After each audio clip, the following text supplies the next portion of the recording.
É lícito o cristão jejuar? O que é o jejum? O jejum é uma abstinência acompanhado de um propósito.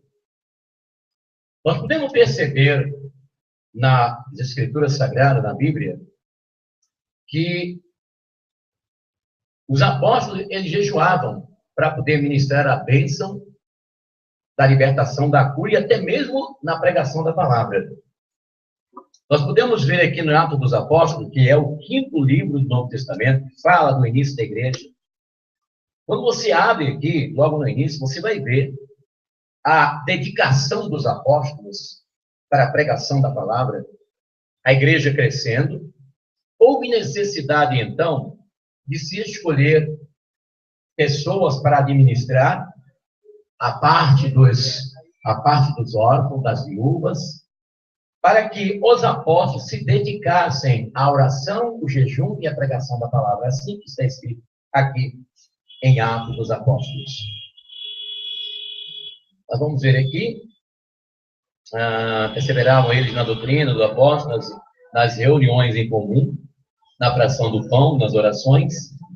De todos eles apoderou-se o temor, os apóstolos. Foram feitos também muitos prodígios e milagres em Jerusalém. E o temor estava em todos os corações. Todos os fiéis viviam unidos e tinham tudo em comum. Vendiam as suas propriedades e os seus bens e dividiam-nos por todos, segundo a necessidade de cada um.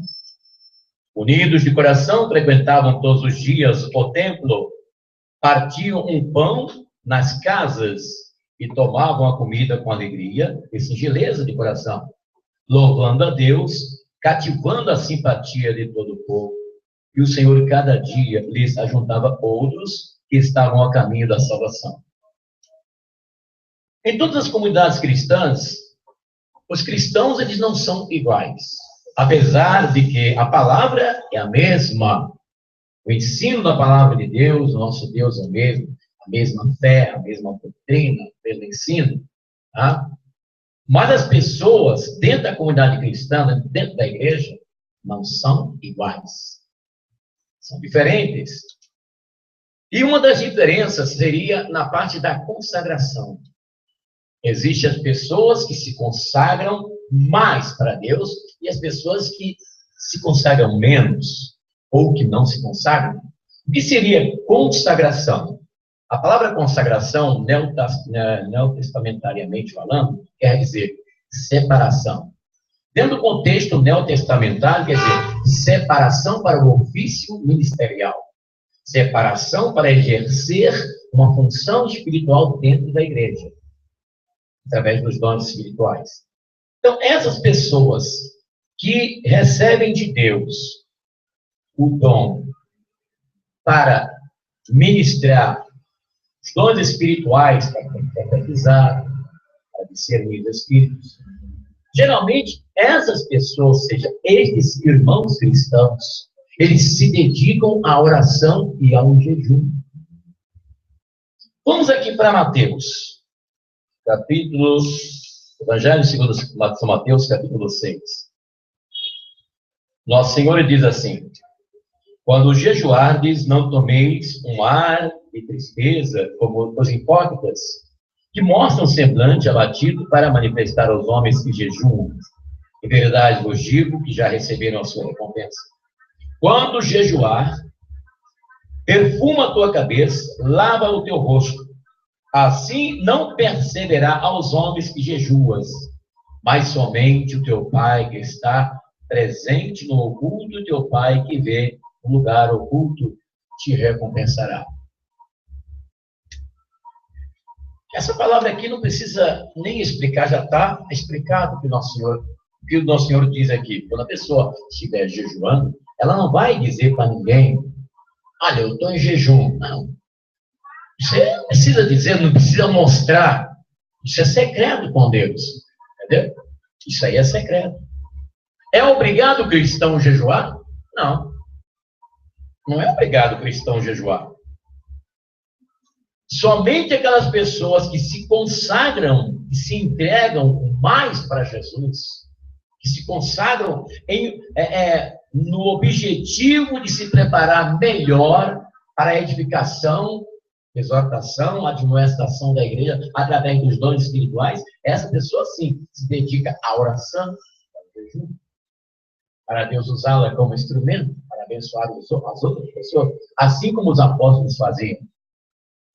Mas não podemos ver lá no Antigo Testamento, quando Jonas, o profeta, que fora chamado por Deus para pregar na cidade de Nínive, e a Escritura nos informa que ele desviou-se do plano daquilo que Deus havia mandado ele fazer, ele tomou um navio para Tarse, e aí a história sagrada diz que ele foi lançado no mar, e aí um grande peixe o engoliu, e ele passou 3 dias e 3 noites no ventre da baleia. E na sua oração, Jonas diz: do inferno clamei ao Senhor, e ele me ouviu.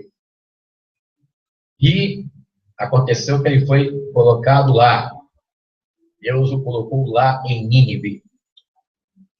Capítulo 3 do livro do profeta Jonas. A palavra do Senhor foi dirigida pela segunda vez a Jonas, nestes termos: vai a Nínive, a grande cidade, e faz-lhe conhecer a mensagem que te ordenei. Jonas pôs-se a caminho e foi a Nínive, segundo a ordem do Senhor. Nínive era, diante de Deus, uma grande cidade, eram precisos 3 dias para percorrê-la. Jonas foi pela cidade durante todo um dia, pregando: daqui a 40 dias, Nínive será destruída. Este era o tema da palavra que Jonas estava anunciando para essa cidade. Os ninivitas creram. Capítulo 3 do livro de Jonas, versículo 5. Os ninivitas creram nesta mensagem de Deus, proclamaram um jejum, vestindo-se de sacos, desde o maior até o menor. A notícia chegou ao conhecimento do rei de Nínive. Ele levantou-se do seu trono, tirou o manto, cobriu-se de saco e sentou-se sobre a cinta. Em seguida, foi publicado pela cidade, por ordem do rei e dos príncipes, este decreto: fica proibido aos homens e aos animais, tanto de gado maior ou menor, comer o que quer que seja, assim como pastar ou beber. Homens e animais se cobrirão de sacos. Podemos perceber aqui que o jejum na Bíblia não é uma obrigação. O jejum é um ato de fé, primeiro, um ato de fé. Entendeu? Uma decisão própria da pessoa. Um ato de humilhação. Com o objetivo de receber a graça de Deus e se aprimorar. É um ato de humilhação. Não precisa você ser um teólogo, um entendedor das Escrituras, para entender o que significa o jejum dentro das Escrituras.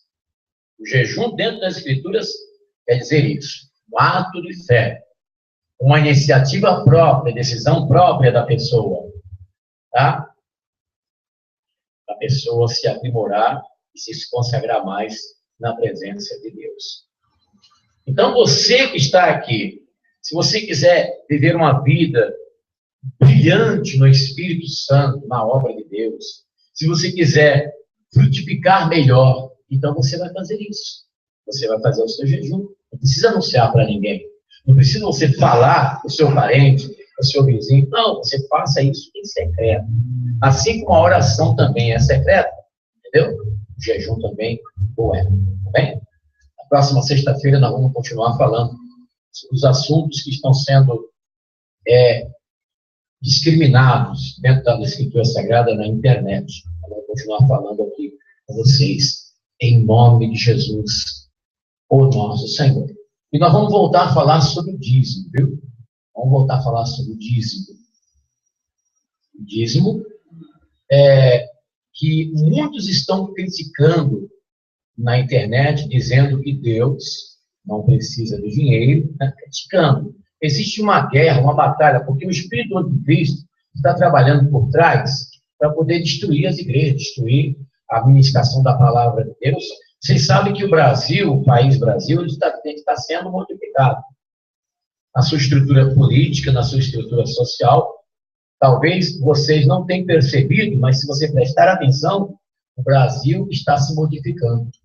Esses últimos anos, esses últimos 12 anos para cá, o Brasil entrou numa fase de metamorfose social e política. Tá? E também no aspecto religioso, cristão principalmente, está havendo uma mudança muito grande. Você percebe que no meio cristão, religioso, tanto no lado católico quanto do lado evangélico, está havendo coisas assim estranhas, como cair do espírito, depois do espírito, pessoas que se jogam pelo chão dentro das igrejas, coisas esquisitas, né? Então é necessário que nós conheçamos, por isso que eu bato sempre na tecla para você ler as escrituras, ler a palavra de Deus, para você não ser enganado. Assim seja. Vamos continuar lendo a Bíblia e na próxima sexta-feira vamos continuar e falaremos sobre o dízimo. Você pode ser um dizimista da obra de Deus? Será que você, tendo essa iniciativa, tendo essa ação de ser dizimista, você está sendo uma pessoa conivente com a vontade divina? Próxima sexta-feira vamos falar sobre isso, em nome de Jesus. Fique de pé, por favor, porque nós vamos fazer a oração da quebra das 13 muralhas do inferno. Essa é uma transmissão diretamente do Santuário Yahvé de Santo Amaro, de São Paulo, capital, que fica localizada na rua Desembargador Bandeira de Melo, número 513, onde eu, Bispo Afonso Querubim, estou todos os dias no plantão espiritual de atendimento. Você que, de qualquer parte do Brasil, que nos assiste pela internet, você poderá entrar em contato conosco. Telefone 2597-6926, prefixo 11, São Paulo. Você pode mandar também o seu e-mail. Bispo Afonso Querubim, você pode mandar o seu e-mail para missãoyahvé@gmail.com. No nosso site, www.missãoyahvé, o nosso site, www.missãoyahvé.com.br, você pode, na primeira página, escrever ali o seu pedido de oração. Você escrevendo o seu pedido de oração no nosso site, www.missãoyahvé.com.br, nós levaremos o seu nome para o monte para abençoar a sua vida. Tá? Você que nos acompanha pela internet, pelo canal Missão Yahvé, pelo Facebook, por toda a rede social da internet, você pode entrar em contato conosco. E você que nos acompanha aí no YouTube, você pode se inscrever no nosso canal aqui embaixo, bem? E aí, inscrever-se, é só você clicar, que automaticamente você vai estar inscrito. Deus te abençoe. A qualquer momento eu vou estar por aqui, trazendo para você a palavra de Deus.